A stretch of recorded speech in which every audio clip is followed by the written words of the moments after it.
V 15. krogu smo v Ljudskem vrtu videli štajerski derbi in tekmo, ki se je končala z minimalno, pa vendar zmago naših pubecev z 1:0. Prvo priložnost smo videli že v 6. minuti, ko je Hotić tako zaključil Kronavetrov protinapad in zadel vratnico.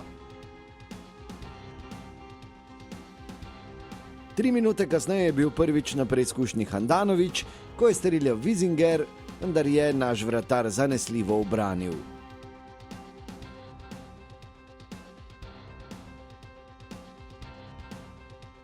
V 20. minuti močan strel Benedičiča z razdalje, pa še enkrat več na mestu Handanović.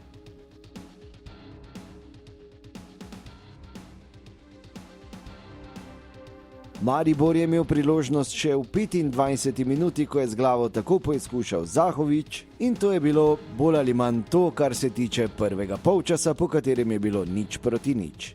V drugem polčasu pa velik pritisk Maribora in v 49. minuti zadetek, ki se je na koncu izkazal za zmagovitega. V polno je po tej lepi akciji zadel Mitja Viler.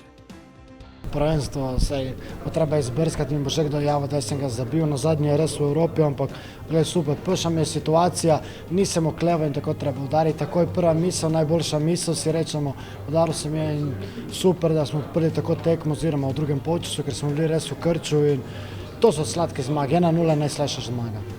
V 61. minuti na to še ena lepa akcija in atraktivna akcija Maribora, da je ostalo pri 1:0, se lahko Celjani zahvalijo Čalušiću. Prvič v drugem polčasu resneje gostje zapretili v 65. minuti, ko je tako sprožil Wiesinger, vendar je bil na mestu Handanović. V 76. minuti je bilo še enkrat več vroče v kazenskem prostoru Celja. Ko je Zahović tako lepo podal Kronavetru, Celjani pa so še enkrat več strel Maribora blokirali. V 90. minuti je za nekaj vznemirjenja poskrbel sodnik Jug, ko je v dvoboju Kotnik Stojinović slednji morda celo igral z roko v kazenskem prostoru, na koncu le kot za Maribor.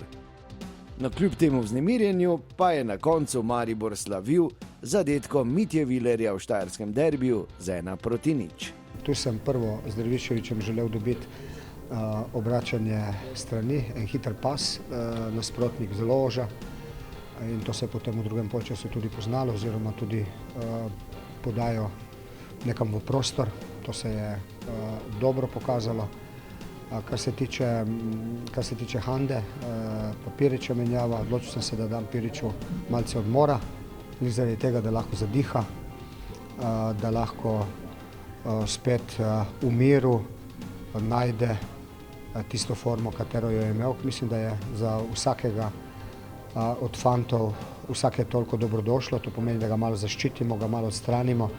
To si lahko privoščimo, ker imamo vratarja poleg njega, kateri je izredno dober.